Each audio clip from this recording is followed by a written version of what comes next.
রহিম, আজকে হঠাৎ করে বাগেরহাট জেলা জজ কোর্টের নিচতলায়, যেখানে জুডিশিয়াল ম্যাজিস্ট্রেট মহোদয়রা বসেন, কচুয়া কোর্টের সামনে নিচতলার ছাদের যে প্লাস্টারা এটা খসে যাওয়াতে একটা দুর্ঘটনা ঘটেছে এবং সেখানে আইনের সাহায্য প্রত্যাশী যারা উপস্থিত ছিলেন তাদের ভিতর থেকে দুইজনের মাথায় লেগে তাদের মাথা ফেটে গেছে এবং আরও 7 জন আহত হয়েছেন।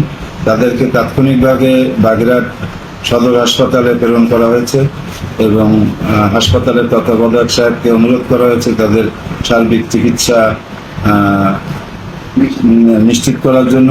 এবং আমাদের বাগেরহাট জেলার সিনিয়র জেলা আদালত জনাব মোহাম্মদ আশরাফুল ইসলাম তাৎক্ষণিকভাবে এজলাস থেকে নেমে হাসপাতালে সেই আহত যে মক্কেলরা এসেছিলেন তাদেরকে দেখতে গিয়েছিলেন এবং সদর হাসপাতালে তিনি যে তাদের চিকিৎসার যে সুচিকিৎসার বিষয়টি নিশ্চিত করে এসছেন এবং তাৎক্ষণিকভাবে বাগেরহাট গণপূর্ত বিভাগের দায়িত্বপ্রাপ্ত প্রকৌশলীদের আহ্বান জানানো হয়েছে, তারা এসেছেন এবং তারা দ্রুত এই যে ঝুঁকিপূর্ণ যে ক্লাস্টারগুলো আছে এই ভবনে সেগুলোকে ফেলে দিয়ে নতুন করে প্লাস্টার করে যাতে এই ধরনের দুর্ঘটনা না ঘটে সেদিকে আমাদের জেলা জজ মহোদয় নির্দেশনা দিয়েছেন। তার নির্দেশনায় নির্দেশিত হয়ে গণপূর্ত অধিদপ্তর ব্যবস্থা গ্রহণ করেছেন।